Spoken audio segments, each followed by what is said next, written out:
Congratulations మా husband కి successful అది మన లైఫ్ లో ఇంతవరకు రావడం అనేది నేను చాలా హ్యాపీగా ఫీల్ అవుతున్నా.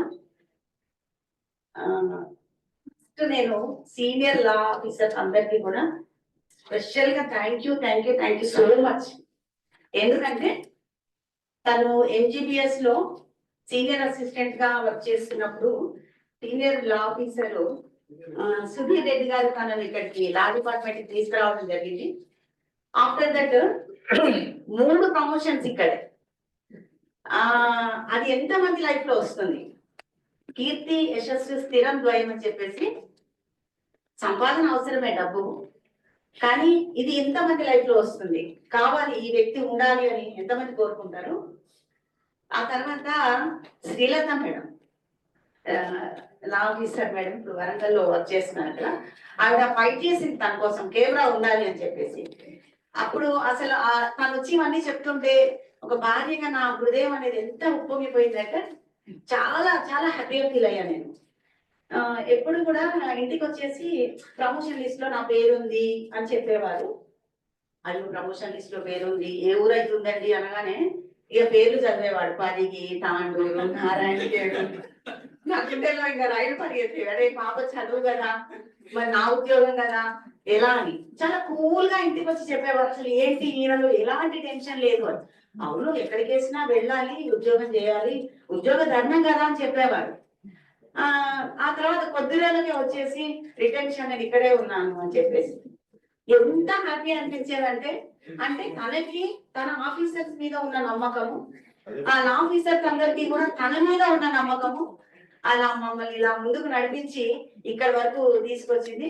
సార్ అందరికీ కూడా, అధికారులందరికీ కూడా special thank you so much. మేము హైదరాబాద్ లో ఉండడం వల్ల నా ఉద్యోగం కానీ మా పాప చదువు కానీ కంటిన్యూగా చాలా బాగా జరిగిపోయాయి. ఆఫ్టర్ దట్ సంస్థ మీద తనకున్న ప్రేమను నేను ఒక ఉదాహరణ చెప్తానండి. మామూలుగా మనం అందరం న్యూస్ చూస్తుంటాం.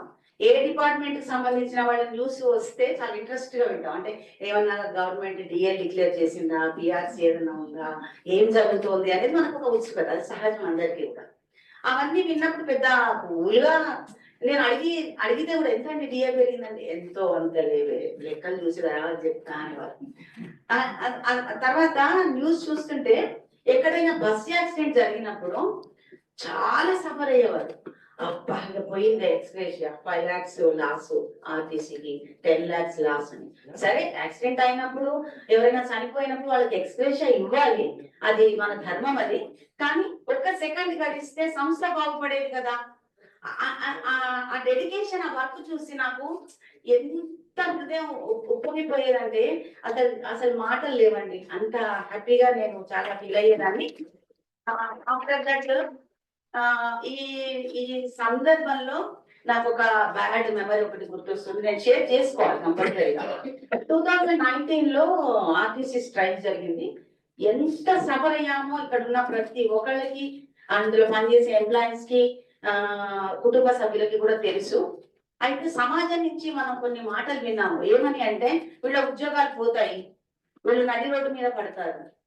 అంటే న్యూస్ చూసి ఆ పేపర్ లో చదివిందంతా కరెక్ట్ అని చెప్పేసి భావించి, సమాజంలో శత్రువులు ఉంటారు, మనకు మిత్రులు కూడా ఉంటారు.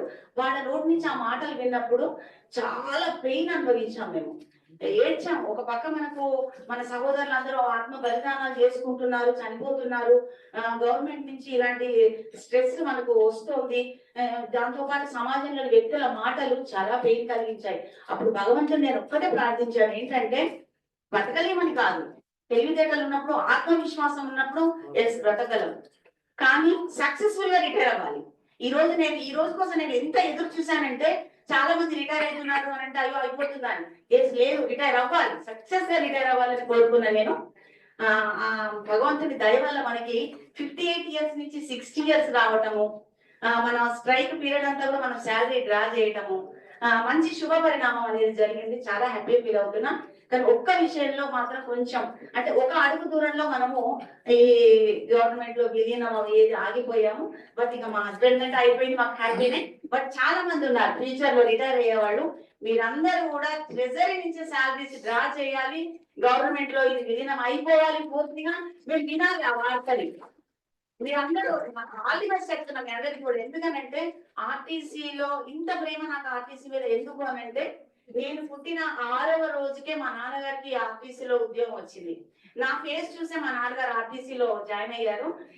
నేను తిన్న ప్రతి ముద్ద కూడా, నేను పెరిగినదంతా కూడా నాకు అంత ఆర్టీసీ వల్లనే లభించింది. నాకు చాలా ప్రేమ నాకు సంస్థ అంటే. ఒక తనే కాదు, తను ఉద్యోగం చేస్తున్న తనతో పాటు నేను కూడా ఇక్కడ జాబ్ చేస్తున్నాను అన్నట్టుగా ఫీల్ అయిపోతా. అందరి అవకాశం రావాలి, అందరూ కూడా ట్రెజరీ నుంచి శాలరీస్ డ్రా చేయాలని మాత్రం ఉంది. ఎందుకనంటే ఆర్టీసీలో పనిచేసే ప్రతి ఒక్కరు మాకు సోదరులు సోదరిమణులు.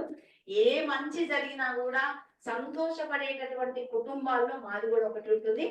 అందరికీ కూడా ఆల్ ది బెస్ట్ ఈ విషయంలో. ఆ తర్వాత తను రిటైర్ అయ్యే టైంకి మా పాపకి, నాకు ఒక్కతే పాప అండి, బాగా ఎంతో మంది దేవుళ్ళని దండం పెట్టుకుంటే ఆ భగవంతుడు మాకు ఇచ్చాడు. లేట్ కవర్ అని అంటూ ఉంటాను నేను. కొంచెం ముందు ఉంటుంటే బాగుండేదని. సరే ఓకే, లేట్ అయినా కూడా బెస్ట్. తనకి గవర్నమెంట్ లెక్చరర్ గా రీసెంట్ గా 6 months బ్యాక్ జాబ్ వచ్చింది.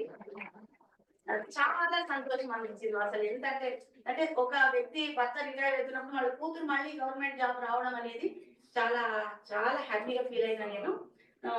ఆ తర్వాత జస్ట్ పర్సనల్ లైఫ్ కొద్దిగా షేర్ చేసుకుంటాను. 16 years కి మ్యారేజ్ అయిందండి. మా అమ్మ వాళ్ళకు మేము 4 ఆడపిల్లలు, నేను నెంబర్ 2. హడావిడిగా చేసేసారు తను చేసుకుంటా అంటే. తను 21 years. తెలియదు లైఫ్ అంటే ఏం తెలియదు, కానీ నన్ను చదివించి ఇప్పుడు నేను MA MPhil ఒక లెక్చరర్ గా నాకంటూ ఒక స్థానాన్ని కల్పించి, అంటే జన్మనిచ్చింది తల్లిదండ్రులు అయితే ఆ జన్మను సార్థకం చేసుకునేటట్టు అవకాశం నా భర్త వల్ల లభించింది. నాకు ఆర్థిక స్వాతంత్రం లేనంటే ఏంటి, నాకంటే ఒక డిజిగ్నేషన్, నాకు ఇది సంపాదించుకోవడం అనేది నా భర్త వల్ల సాధ్యమైంది. ఆ తర్వాత ఇంకా మా పాప గురించి అసలు చెప్పక్కర్లేదు. ఇటు మా హస్బెండ్ ని, ఇటు మా పాపని చూసుకుంటున్నప్పుడల్లా నాకు ఇంకా లైఫ్ కి ఇంతకన్నా ఏం కావాలి, ఇంకా ఏంటి. నేను ఇప్పటి వరకు కూడా నేను తనని ఏం అడగలేదు, ఎంత అమౌంట్ వస్తుందని కానీ, ఎంత పెన్షన్ వస్తుంది అని, ఇలా బతుకుతాను. ఎందుకంటే సెకండ్స్ అండి నా దృష్టిలో. తనని ఎంతమంది పొగుడుతున్నారు, తిరిగి మళ్ళీ తను కావాలి అని ఆ డిపార్ట్మెంట్ ఆఫీసర్స్ అనుకోవడం అనేది అసలు ఎంత మందికి ఎంత అది ఆపర్చునిటీ అనేది చాలా హ్యాపీనెస్ అనిపిస్తుంది. ఒక నాలెడ్జ్ ఉన్న పర్సన్ కి భార్య నవ్వటం, ఇంకొక నాలెడ్జబుల్ పర్సన్ కి, నాలెడ్జ్ ఉన్నటువంటి పర్సన్ కి తల్లి నవ్వడం అనేది చాలా అదృష్టం ఉన్నది. ఇంతమంది మధ్యలో అఫీషియల్ గా నేను ఇలా మాట్లాడడం అనేది చాలా సంతోషం అనిపిస్తుంది. ఎప్పుడైనా కూడా మా హస్బెండ్ గురించి నేను ఎప్పుడో మాట్లాడుతూ ఉంటాను ఫ్రెండ్స్ దగ్గర అక్కడ ఇక్కడ, కానీ మీ అందరికీ కూడా ఇవాళ నా మనసులో ఉన్నది షేర్ చేసుకోవడం అనేది thank you so much sir. ఓపిక విన్నందుకు ఆఫీసర్ కి, అధికారులందరికీ కూడా, అందరికీ కూడా థ్యాంక్ యూ సో మచ్.